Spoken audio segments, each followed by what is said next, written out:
Welcome to the Reviews Without Remorse podcast with Joe and Dave. Be warned, the discussions in this podcast may contain detailed spoilers. For spoiler-free reviews of newly released films, be sure to check out our show on our YouTube channel. Enter at your own risk and enjoy the show. It happened. Bombs fell. Computers took control. They should have stopped after Judgment Day. We should feel safe. But we aren't. I am the second in command, but not his wife, David, and the man whose fate that he must make is reviewing the downfall of a promising film series, Joe. And a dark fate it is. How are you, my friend? Oh, too soon, because we haven't even gotten there yet. But this is episode 141, and in this show we will discuss the great Robert Forster has died. Joe and I pay tribute. Dolittle, starring Robert Downey Jr., gets a trailer and upsets my stomach. The Jungle Cruise with The Rock also gets a trailer, and it makes me puke. And then, the film that fires continuity and tone and consistency straight into the sun, Joe and I review the what the F that is Terminator 3, Rise of the Machines. Have I put my heart on my sleeve on this one, or what? Spoiler alert. It's going to be a tough one, folks. Oh, God. Yes, this is going to be a tough one. This is not going to be pretty. So maybe we should just get on to it. Let's get to it. Where are you going? Spain. Madrid or Barcelona? Madrid first. Have you been there? I hear they don't eat dinner until midnight. You want to go? Thanks, but you have a good time. You sure I can't twist your arm? Thanks for saying that. But no. Are you scared of me? A little bit. Born July 13th, 1941 in Rochester, New York, Robert Forster has 186 acting credits to his name. And each time the man appears, I swear to you, it's like a little touch of class and a little touch of authenticity feels to be added to it. I first was introduced to Robert Forster, now this is going to go way back for some people, with the Disney Star Wars-esque ripoff, The Black Hole. Do you remember The Black Hole?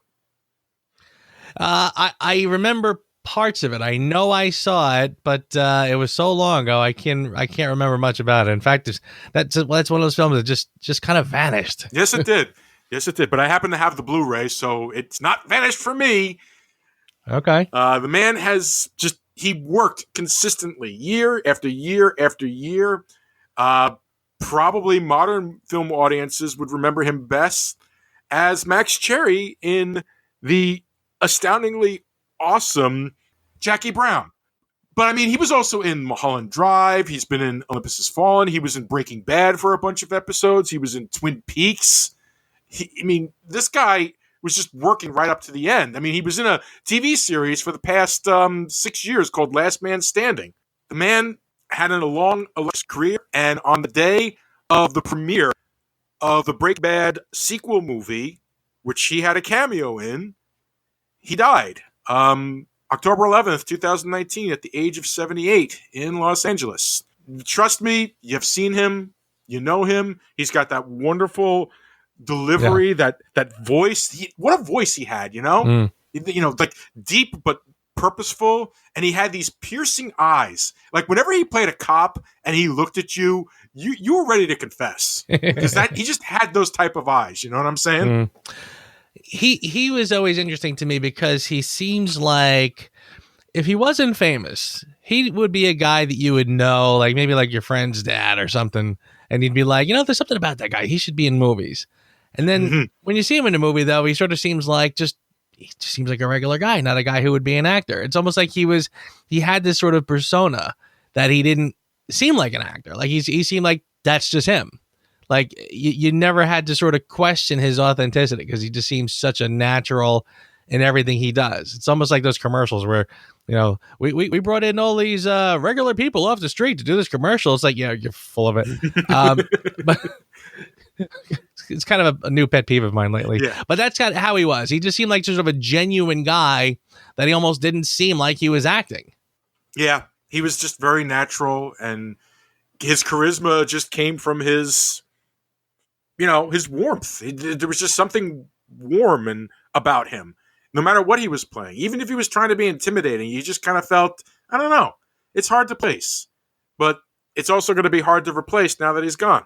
Yeah, very true, very true. He really had a very distinct charm and a very unique quality. So he was, like you said earlier, he brought a touch of class to everything he did. Yep. So rest in peace, Mr. Forster. I don't know if the Oscars are going to cover you. They probably will, because you were really loved by Hollywood. So most likely you'll get a coverage, but we can't just let you pass without a mention. Are you Dr. Dolittle? I didn't even know this movie existed. Did you know that this movie existed? Did you know that Dolittle existed? Well, I saw it pop up on as my YouTube recommended trailers, and I didn't click on it until today. I'm sorry I made you do that. I really, really am sorry.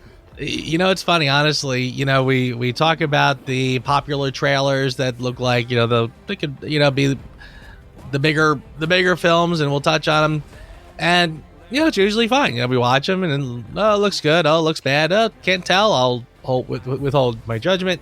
Today, wow, both of these were just a slog to get through. I literally was like, can I fast forward this? Sorry. Not your fault. It's just one of those weeks. But yeah, both of these were wow, a big old heaping serving of couldn't care less. The funny part is that Dolittle is written and directed by Stephen Gaghan, and he wrote the screenplay for Traffic. The Soderbergh Traffic about drugs, which was a good movie. And he also wrote and directed Syriana, which was with George Clooney and Matt Damon and everything like that, which was a pretty good movie. The hell is he doing here? I guess you want to try something new, but yeah, you know what? I can't put my finger on what it was, but I mean, honestly, everything about this just looked awful. Yeah. I'll just say it looked awful. It looked like something. I mean, I guess it looks like a kid's movie, so maybe I shouldn't even be the one to judge it. But wow, it had this kind of air of self-importance, like it really was taking itself very seriously. Like, this is going to be an epic sweeping, and it's like, oh, stop! It just looks like just schlock with a polish. Like, ugh. I'm going to put that down to Robert Downey Jr., man. Because if you look at the cast list, he got a cast. Like, he got people that, like, all of his friends and everything like that to just come aboard this project. They're mostly voices and stuff like that, but still, I'm like, this definitely feels like an artist's masturbatory project. Yeah, I kind of felt like Robert Downey is a guy who, I mean, he's a tremendous personality. Again, I mean, he's it kind of I don't even have to. It goes without saying that he just has a sparkling wry personality and a wit. I find he's so weirdly wasted in this. Like, it just looks like you could have swapped him out for anyone else. I mean, he actually didn't say very much in this trailer, which is sort of weird. I mean, it was just all CGI effects and all the animals talking. And I felt like I don't even know if he had a whole sentence in this whole thing. I don't recall. It's just so uninvolving. Totally. It just, I mean, honestly, it's like I've never seen anything that was less engaging. It just looked like, okay, I see pretty pictures on the screen, but nothing at all that spoke to me. And maybe I mean that literally. Yeah. Less said, the better. Let's move on. Legend has it there is a tree in the Amazon that possesses unparalleled healing powers. And the arrowhead is the key to unlocking it. Stop her! Hello. Just wanted you to know, this has been mislabeled.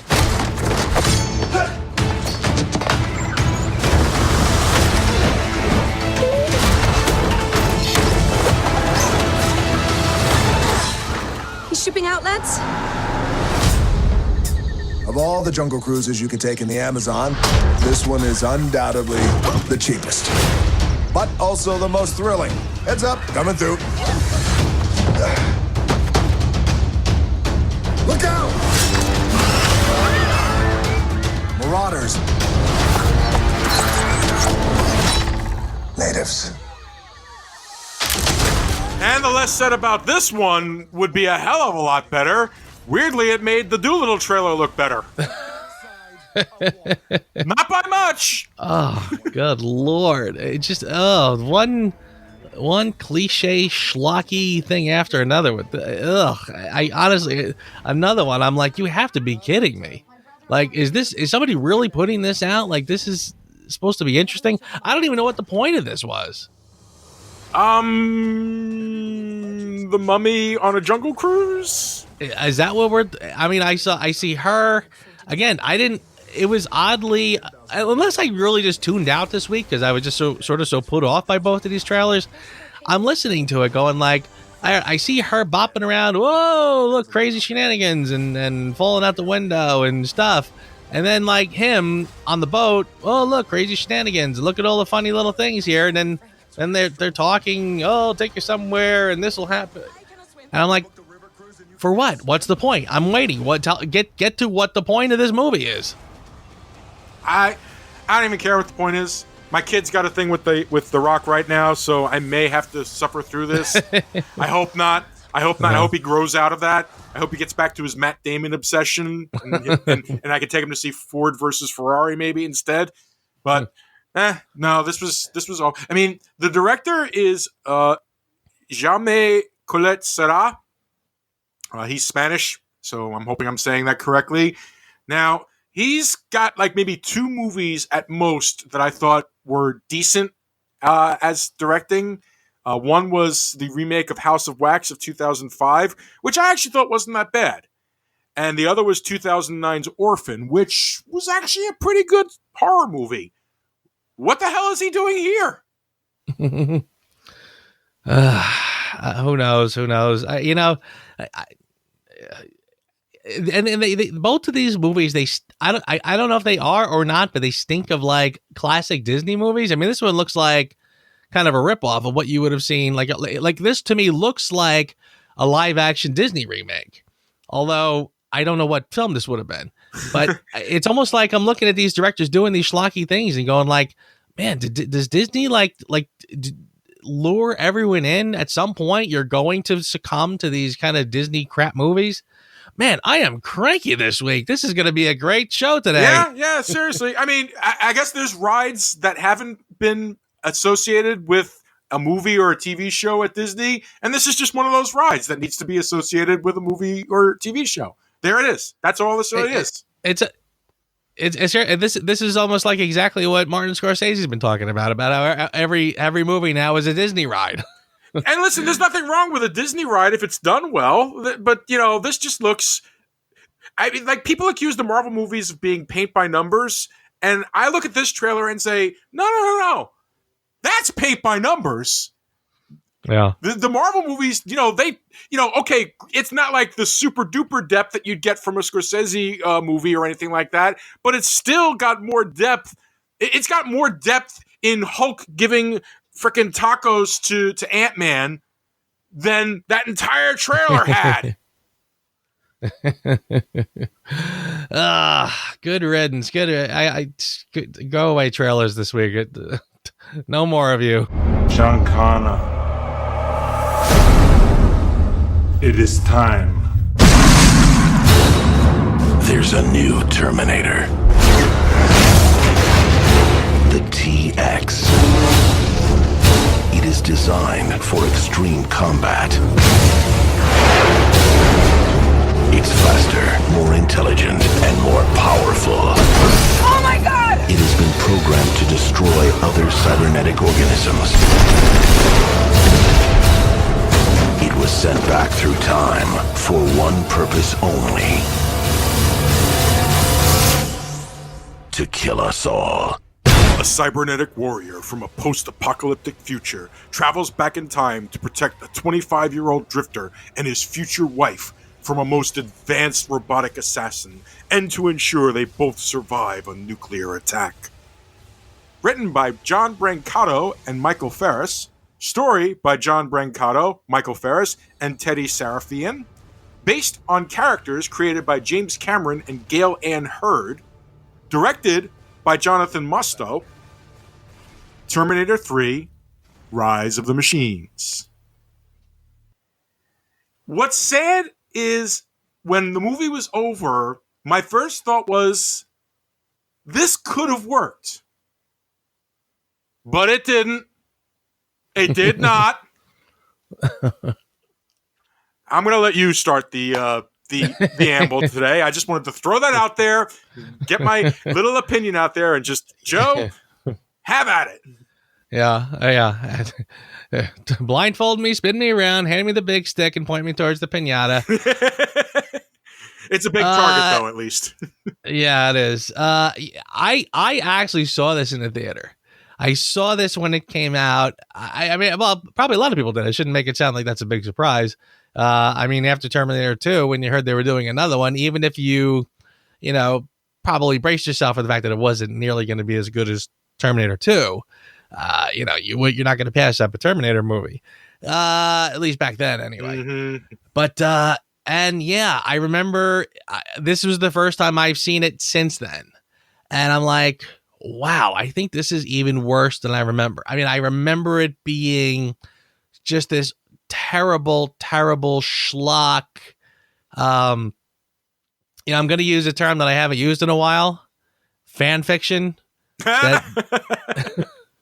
This one felt like fan fiction. It felt like someone just trying to do, and as I was watching it last night, and I was kind of frustrated, thinking, this is so obviously trying to be, it's almost like the original Terminator is kind of long gone.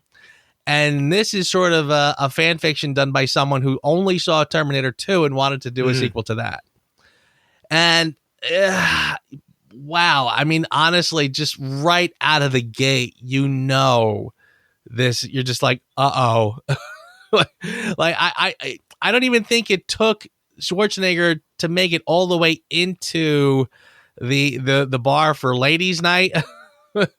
Like, I mean, at that point, I mean, when he walks out of there, you just kind of went, you threw your arms up. That's it. All right, checked out. I guess now I got to sit and watch the whole rest of this crap to see how it ends.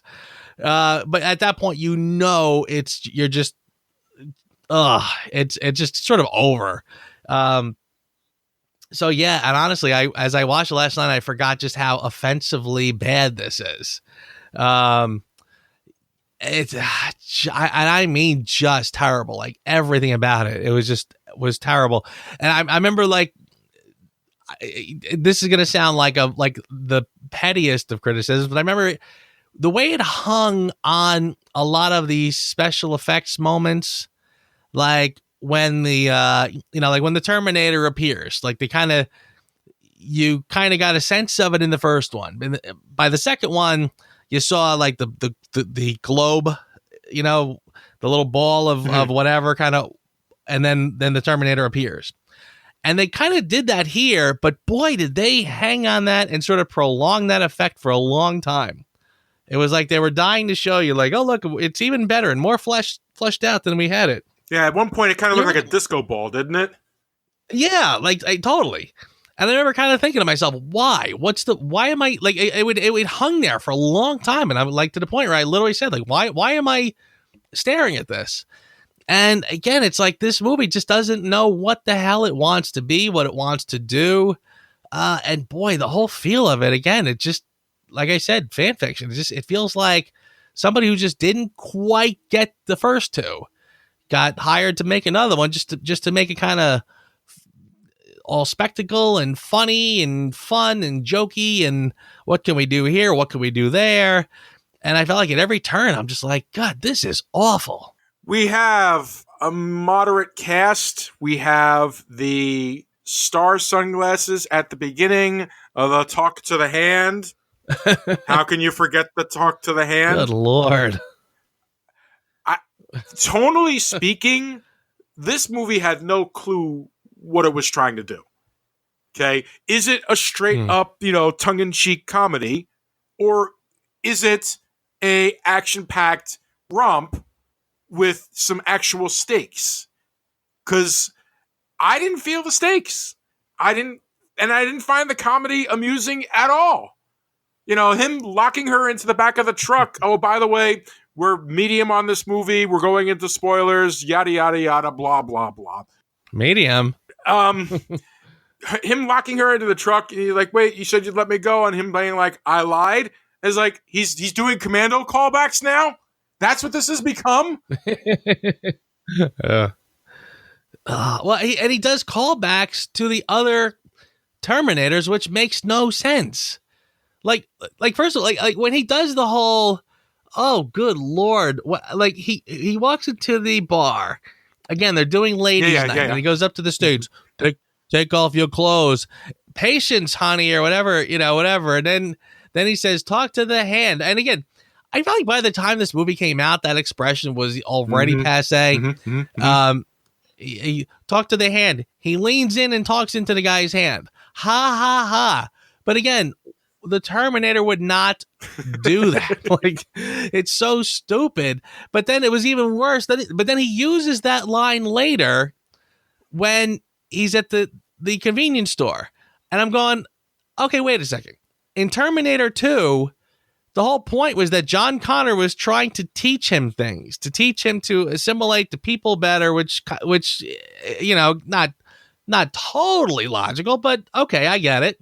Here, why is he picking up gestures from random people on the street? It doesn't make any sense. Even the part when he gets into the truck, he walks out, he goes into the truck, and he grabs. Dave's making the face like ding ding ding ding ding. Got it. He goes into the truck. He goes into the visor to get the keys to start the truck. A callback to Terminator 2. Why would this new Terminator now have any knowledge of anything that happened in Terminator 2? Exactly. That was like huge moment for me. Like, what the hell? It's like the first time I saw this, I remember thinking, it's like, oh, are they going to try to say that there's some kind of weird networking thing that goes on between the Terminators, and this one has the memories of the last Terminator it did? Because that's the only explanation for him picking up the gestures and for looking for the keys in the visor first. Only explanation for that. Only to literally maybe 20 minutes later have him say, I'm not that model. I don't have his memories. Well, what the hell? What kind of bullshit continuity is that? Doing something for the sake of doing something, to remind the audience, to poke the audience in the ribs and be like, huh? Remember that? Huh? It only works if it serves the story. Otherwise, you're just doing, this is like a satire of a Terminator movie. This is like a skit from Saturday Night Live. It really, seriously, honestly, it parodies itself. When he walks out and puts the star sunglasses on, you're like, what? Like, what is this? What is this supposed to be? And then, and honestly, as stupid and bad as that is, but then he takes them off and he steps on them, which is supposed to be like kind of funny. Now it's a little self-referential, like, oh, we're not going to do that dumb stuff. But you just did it already, so don't now try to act like you're too cool for that. But then he gets in the car and he finds other sunglasses that are more the Terminator sunglasses. So why? Is the Terminator aware that he's supposed to be the Terminator? Does he know he's supposed to be cool and wear sunglasses? I mean, the whole point of him wearing the sunglasses in the first one was to cover up the fact that he mangled his face. Like the Terminator was all mangled and ruined, so he puts the sunglasses on to cover it up. And by the second one, it's just, okay, because it looks kind of cool. But again, why he would put on sunglasses at night doesn't make a lot of sense.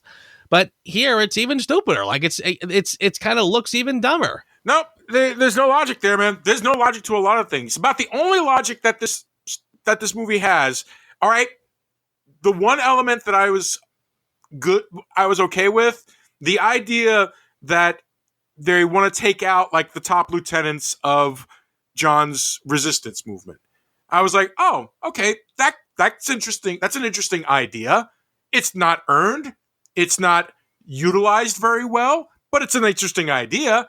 I don't necessarily know if it was enough to base a whole movie on, not to mention the fact, you take each Terminator in each movie gets just a little more advanced. This movie started that pattern. And that was when they did it in Terminator 2, that it was like, it's an experimental thing, and as a desperate last act of a defeated enemy, you could almost kind of talk yourself into okay, I can kind of sort of see that. But now we've got somebody who's part T-1000, part part 2800 / Model 101, because that's basically what she is. She's got basically both elements. And then you have now just gutted the whole uniqueness of the T-1000 from the last movie, which is supposed to be experimental because they obviously have a good one there. And second of all, if you take a model that now actually drives with its own weapons, why wasn't that one sent to Sarah Connor? Right. Or to John Connor, the actual sources of all your misery. All these lieutenants that you're going after are meaningless without John Connor. Right. I mean, right. I mean, honestly, when you look at, like he even said as much in the second one. He says it can't form complex machine. It can't do complex parts, whatever. Here, it can transform into literally just anything. It can make buzz saws whenever it needs one. I'm like what? And it can make full blown laser blasts out of its arm. Like, again, why would the Terminator, the Schwarzenegger Terminator, why would it even exist in this world? If all of these Terminators are coming from the same general time frame, and it's my understanding that they are, that the war is happening at a certain point in time in the future, and this is where this technology all comes from. In a billion years, why would the Schwarzenegger Terminator exist? Why would you bother to make a robot with an underskeleton with actual living tissue over it? Again, that makes zero sense if in this off the same assembly line comes this thing that could literally just transform into anything it pleases, full-blown rocket, like, again, plasma blast, whatever it's supposed to be. She can just transform herself into any person, do any voice. I mean, why would Terminator exist? Exactly. And not to mention the fact that, like, when the blaster finally stops working, all of a sudden it's like, oh, I've got a flamethrower now. What fuel are you using for that flamethrower? Exactly. Right. Exactly. I mean, this thing is just magic at this point. What is the point even? It makes no sense. I mean, and again, I'll even say this, by the way, I feel like if we're going to rip on this movie for what it is, you sort of also have to point a finger at Terminator 2. Mm-hmm. Because like you were saying earlier, well, it's an experimental thing and yada, yada, yada. Well, that's true if you just sort of like go, you know what? That thing is so cool looking. I'm just going to give it a pass.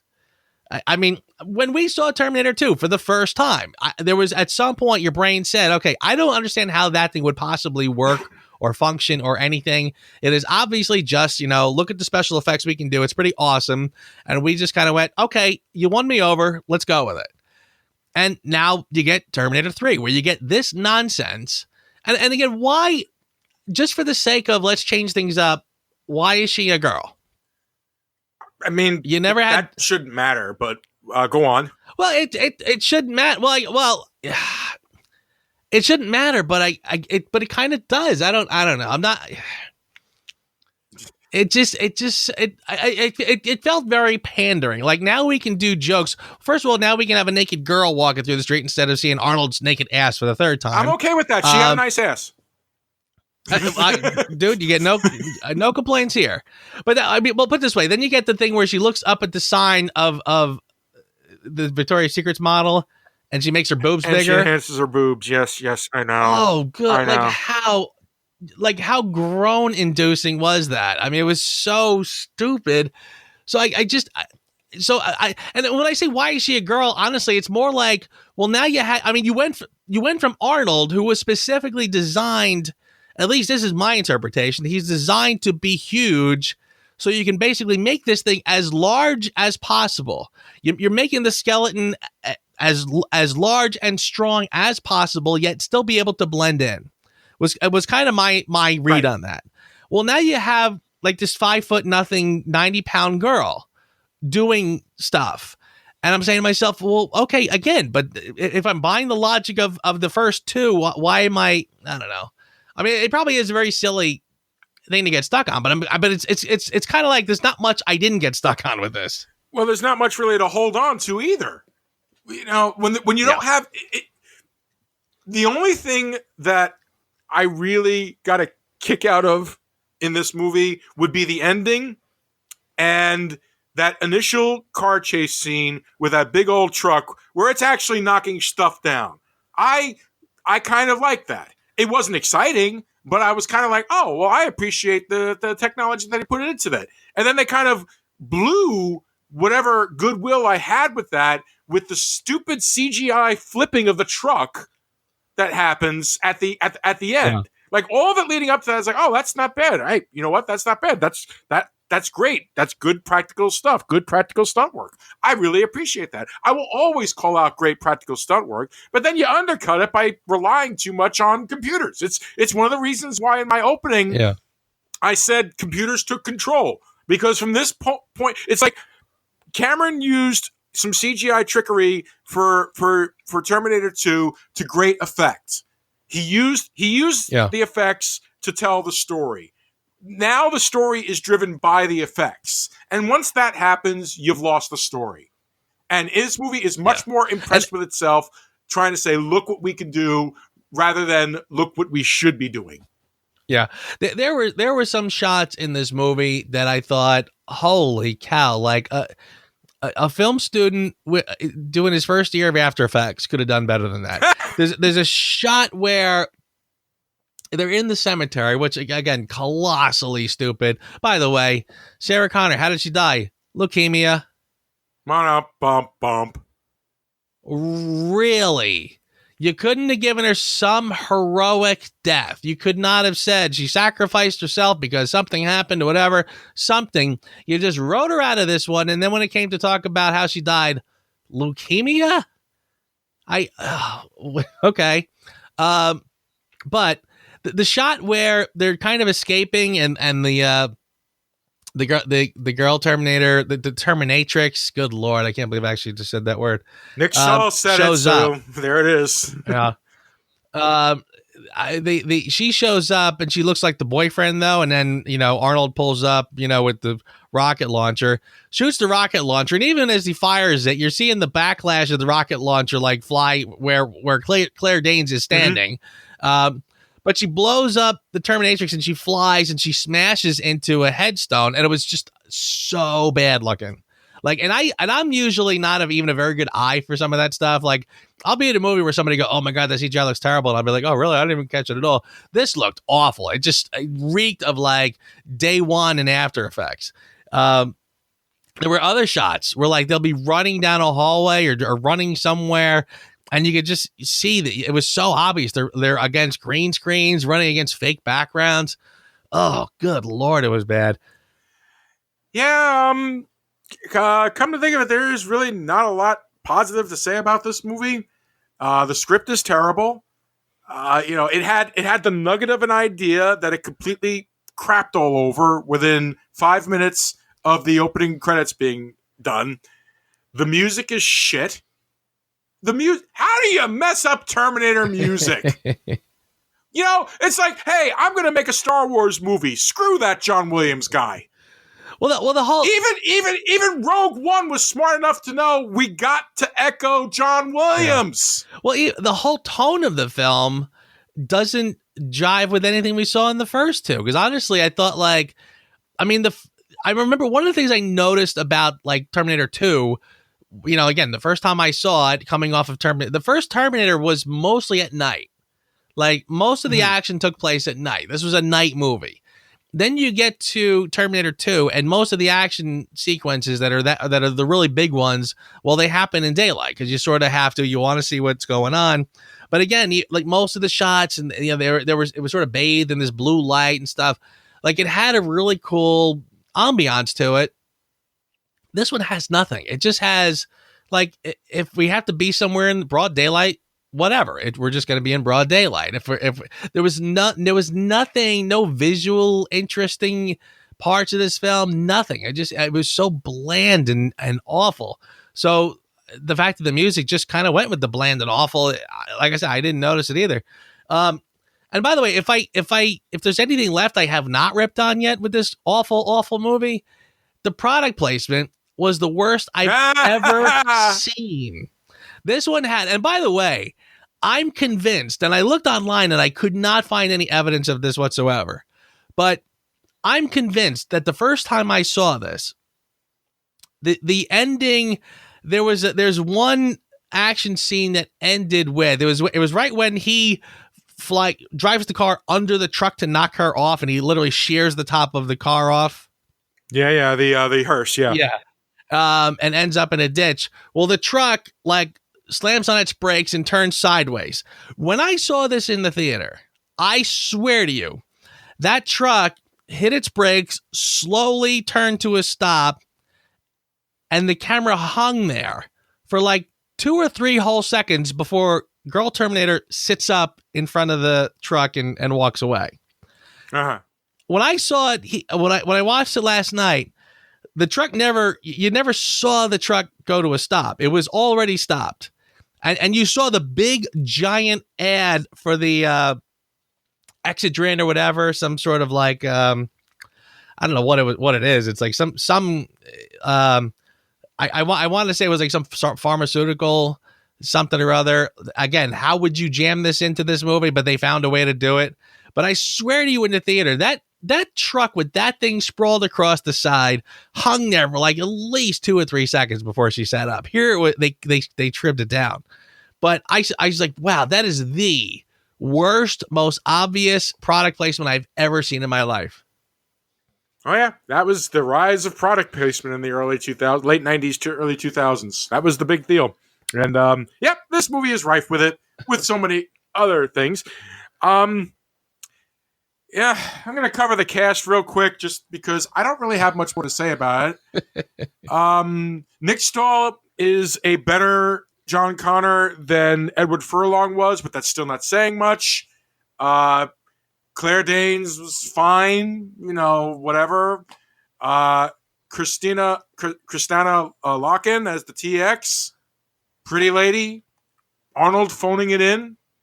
There's really nothing. It's like, for God's sakes, Dr. Silberman's cameo had more life to it than anything else in this movie. Oh my God. Even that was awful. It was so, again, you bothered to bring him back. And you think they're going to do something funny with him, but they don't. He's talking and then he kind of if I had to take a wild guess, if I didn't know better, I would have sworn that Schwarzenegger himself wrote and directed this movie. I would have taken a guess that he just decided, what, I need to do another Terminator, and no one else seems to want to do it. I'll just do it myself. Because everything about this is so weirdly poorly written. And seriously, you went to the trouble to bring him back in, Silberman, and all he does is see the Terminator and just run away. And I'm like, that's it? Where's the joke? Where's the punchline?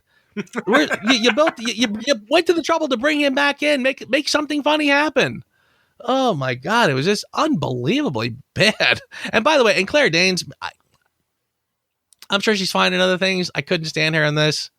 And I'm sure it's not her fault. It's just poorly written. It's a badly written character. She's actually a really good actress, and she did as good as she could with what she had. But she spent a good 60% of the movies whining and screaming.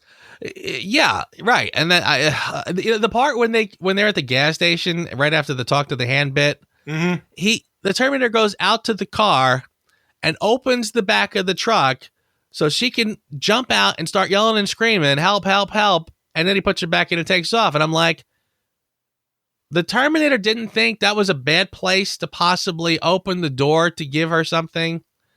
I'm like, how stupid are you? You're supposed to be the smart one running things.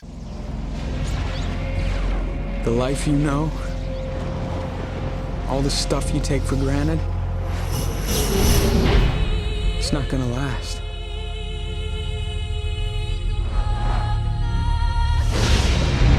Imagine a world of permanent darkness, where machines control man's destiny. Imagine you were the only one who could stop it. Honestly, dude, I'm tired of beating this movie up. I don't even care that we haven't reached the 50-minute part. I'm saying, I'm calling it. Let's give it a time of death. Joe, it's a shorter show this week, folks, because this movie is just, to me, it had two tiny things going for it and everything else going bad for it. So, Joe, out of 10, let's shoot this. 2. I'm gonna give it a 2. It really is. I save my 1s for things that I think, like, for a movie to get to a 1, it genuinely has to be like morally offensive to me in some way. This one was only insulting to my intelligence. Everything about it was shockingly insulting to my intelligence, and I just felt stupider watching this film. Everything about it is dismal, lame. We didn't even really get to the part, by the way, the frustration when he says Judgment Day is inevitable. Well, if it's inevitable, then what are you doing here? If it's inevitable, again, the whole point of the first and second film, the future is not set. That they could... There's no fate but what you make. Yes. That they had a chance to change the future. If you're back here saying Judgment Day is inevitable, again, what are you doing here? What's the point? I mean, like, I kind of feel like the whole time travel thing that we've sort of come to know from the first two it's now on its head. I mean, he's literally saying Judgment Day or the things happen at this time. Like, he literally says the day and time it's going to happen. So now basically they're saying it's like almost a different kind of a time travel. It's almost like we're like Back to the Future time travel. Lightning will strike at a certain time. Okay. But if you're here, and by the way, the implication too was that the girl Terminator goes to Skynet, finds all the big giant robots, and she injects it with some kind of like new robot technology that just kind of flows out of her, and that like the whole thing about how she can control the other cars and machine. So stupid. Oh, ridiculous. So dumb. But basically, on one hand, they're saying that this is going to happen at this time, regardless of what we do. Yet everything they're doing, it doesn't prolong it. It doesn't push it forward. And she seems to speed it up. Yet so again, I can't tell what this movie is trying to tell me. So yeah, it's a shocking insult to my intelligence. And this is 2 hours I wish I had back. Along with the first two trailers, by the way. Man, am I cranky today. I don't blame you. I don't blame you, number 2. Calling you number 2 because that's your score, not because, you're my second in command or anything. This was not only a slog to get through, but even just pondering it after just made me feel uncomfortable and upset. It is like a bad montage in the middle of a high school movie. And I, honestly, I feel like I'm insulting high school movies by calling it that. There is so little to redeem about this movie that it doesn't add up to anything when you give the final tally. The acting is like Schwarzenegger is so phoning it in, like more so than ever, like really phoning it in. Like you almost think like he doesn't care, but I'm sure he does because he keeps freaking coming back no matter what. There is no action sequence that stands out in my mind at any moment in this movie. I never felt at all threatened by the villain. I never felt like there was any purpose or alacrity. I felt like there was nothing at stake until all of a sudden there were stakes. And semi-artificially pulled out of their butts stakes. It's like, it's all of a sudden it's like, hey, there's John Connor. We stopped Judgment Day. Everything's okay. Oh, these are going to be people that are part of your resistance. Oh, by the way, everything's getting destroyed today. Goodbye. It's like, what? Thanks. That's just terrible, terrible writing. I wouldn't even call it mediocre directing. I mean, I wouldn't either. I'm with you. It's amateurish. It feels amateurish. Yeah. Paint by numbers is being too nice to this movie. I gave it a 3, and I'm okay with that 3. Okay if we never... And honestly, they throw the continuity of this movie out the window going forward anyway. Because, here they say Sarah Connor's dead. Well, Sarah Connor looks really alive in Dark Fate, so I'm sure there's going to be some dumb explanation for that, or some dumb attempt to explain that out. Dark Fate, they from what I understand, they've just totally gotten rid of anything after Terminator 2. That's basically they did a Halloween, and they just said, is that forget what all they the did? other sequels. Yeah, forget all the sequels. Pretend 1 and 2 are cool, and the other ones are gone. Well, 1 and 2 are cool, but yeah, that can make a difference, and we still have 2 other painful ones to get through. Oh, it's gonna be a long couple of weeks. And then we got to go actually plunk down $10 to go see the new one. I think I have enough reward points saved up that I won't have to pay anything for it. All right. I mean, this is going to be a funny question because I kind of feel like this entire episode was one giant "Who asked you?" But who asked you? Honest to God, I literally, I'm trying to narrow it down in my mind. I just everything about it. There's so many things I could point at and just be like, this is the one moment where I just couldn't. I mean, I can remember every moment where I sat there watching this rolling my eyes going, are you kidding? There's a scene where when they're in Skynet and the robots are taking over and there's a big giant, futuristic airplane outside and he's like, get down. And it shoots a rocket into the office where they are. Right.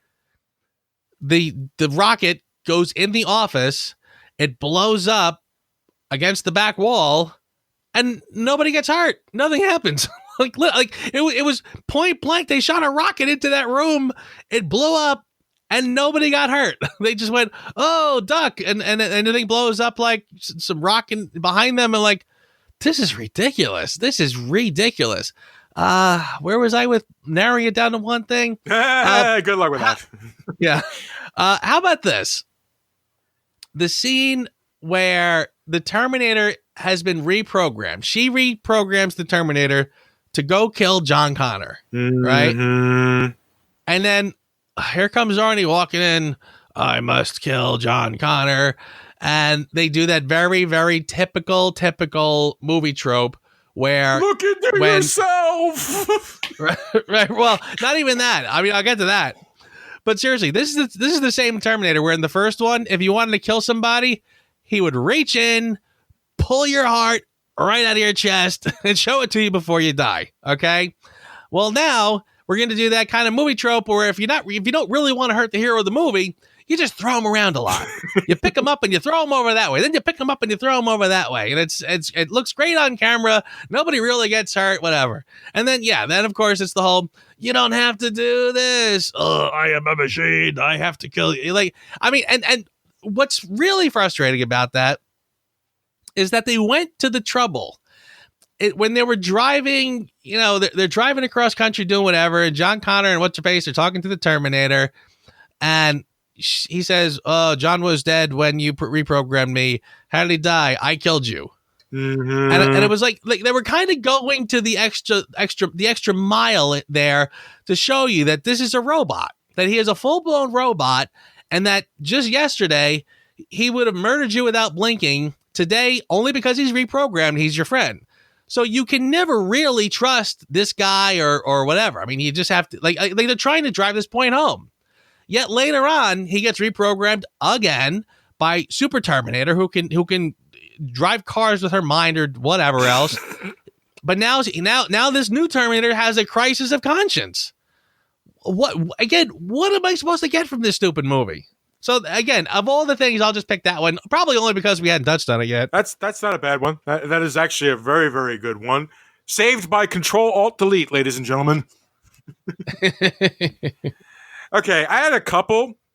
For example, during the big chase sequence, some giant plastic ball castle gets bounced around a little bit. Sound guy decides to add boing. And then when she blows up the fire truck he's in, it roared when it exploded. Talk to the hand. What's powering her flamethrower? I'm not that model, but it looked in the visor for the keys. But you know what? Yeah, of all the things we've discussed and everything else, I'm going to throw this one out here because it just felt like this was the moment the movie gave up. Okay? The headquarters of the AI, where the girl's father is and everything like that. Okay? This is the big scene. They gotta get into this building and they gotta talk to the dad to turn off Skynet before it's too late. Okay? How'd they get in?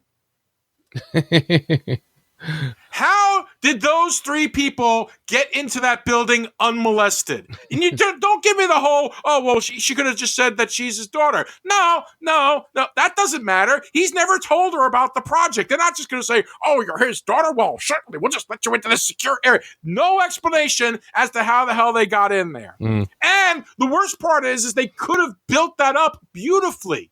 They could have made it that, they do get there and they're like, please just call my dad. And the dad is like, what? Let her in. And then all of a sudden, like a couple seconds later, here comes the Terminatrix disguised as her. Yeah. That would have been a great little fake out. And doesn't Arnold have isn't he carrying a shotgun? Yeah, he is. It's on his back. How does the Terminator walk in the front door with a shotgun strapped to him? How does anybody walk in? It doesn't matter that he's a Terminator. He's walking into a secured area. Oh, my God. I couldn't stand it. The robots that were sort of on the treads going around the building shooting people. The mini HKs, I called them. They have to have, right, they have to have like little robot-y faces on. I mean, they look like Tweaky from Buck Rogers. I'm like, it was just so corny, so bad. All right, harder question for your consideration. Yeah, I got a feeling I'm going to steal it out from under you. Go ahead. The ending. I thought the twist ending where they get them to where they needed to be and he realizes that they were never going to Skynet's central core or whatever they said, that it was nothing more than a fallout shelter. And again, I thought that was interesting. It was an interesting twist ending. I honestly kind of felt like you probably could see it coming. But I'll give it credit for what it was trying to do. At least, it's kind of like, oh, well, all right. It was a little dark or whatever. By the way, I totally forgot about another part. Speaking of dark, how I forgot this, I don't know. But there was one part, and I'm going to ruin this because I can't remember what it was, but there was some part, there was a really stupid, jokey, goofy part. The next scene, it cuts right to her showing up at some kid's party and shooting some teenager in the face.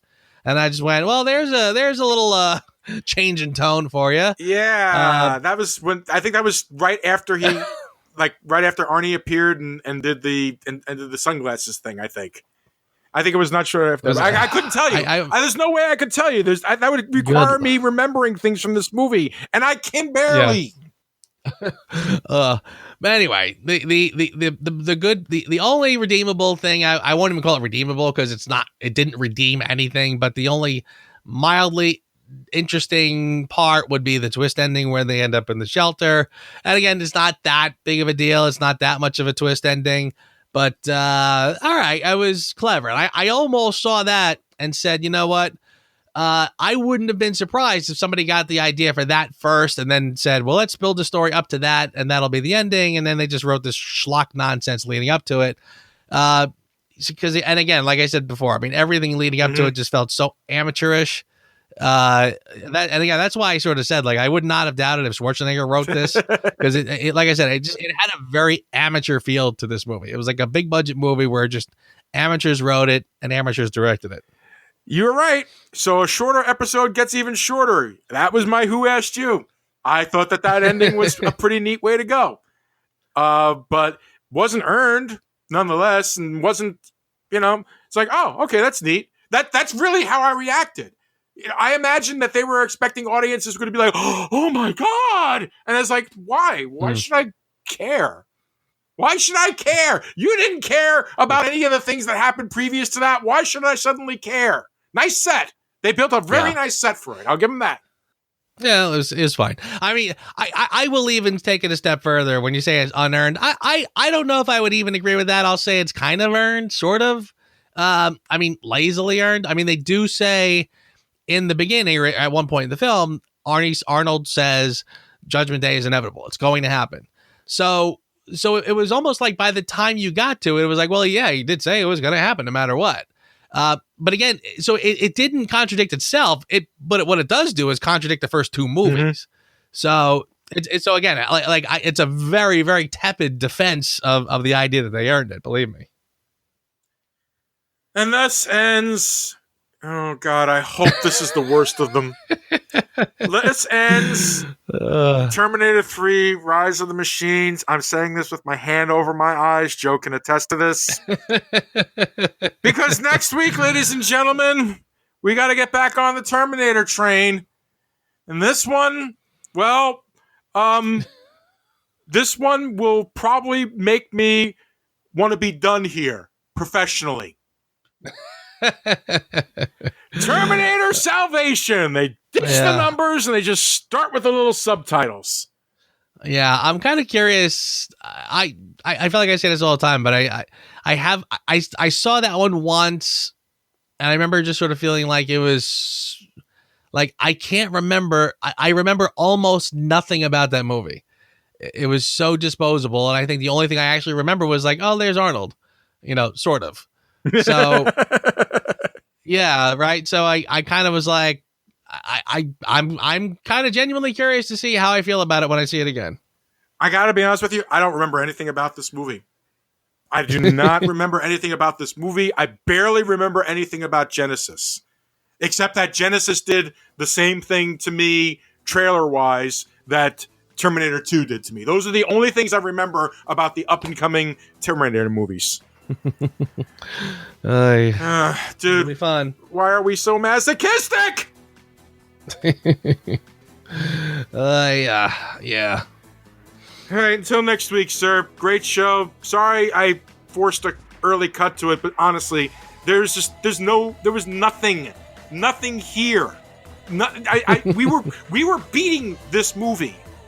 Not like it doesn't deserve it, but at some point, some little kid's gonna start crying. Stop! He's already dead. It's like Joe Pesci in Casino. He's still breathing. Let him go. Well, this was a dark episode, wasn't it? Yeah. Well, that's what happens when Robert Forster dies, man. Everything just goes wrong. There you go. So until next time, sir. My friend, another good one. Thank you, and I will see you next week. Thanks for listening to the Reviews Without Remorse podcast with Joe and Dave. Join us here every Thursday for a new episode. And be sure to check out the Reviews Without Remorse channel on YouTube for spoiler-free reviews of new releases. If you enjoyed this podcast, please consider becoming a patron. You can find our page on patreon.com. As little as $1 a month goes a long way. All clips in this podcast are used for commentary and critique, and is considered fair use. No copyright infringement is intended. A is for B is for bullshit. C is for Come with me if you want to live. D is for Dylan! You son of a bitch. E is for Enough talk! F is for Fine chariot, but where are the horses? G is for Get to the chopper! H is for Hasta la vista, baby. I is for I'll be back. J is for Jesus, Marge! What the f***? K is for Knock, knock. L is for I lied. M is for Mac. N is for No more complaining, no more Mr. Kimble have to go to the bathroom, nothing. O is for One ugly motherfucker. P is for Put that cookie down! Now! Q is for Quick, because my horse is getting tired. R is for Rubber baby buggy bumpers. S is for Sure. Here's my invitation. T is for Talk to the hand. U is for He had to split. V is for Very hungry. W is for Wrong. X is for That's beautiful, that's what the body's supposed to look like! Y is for You're fired. Z is for Zero! Now, plane zero!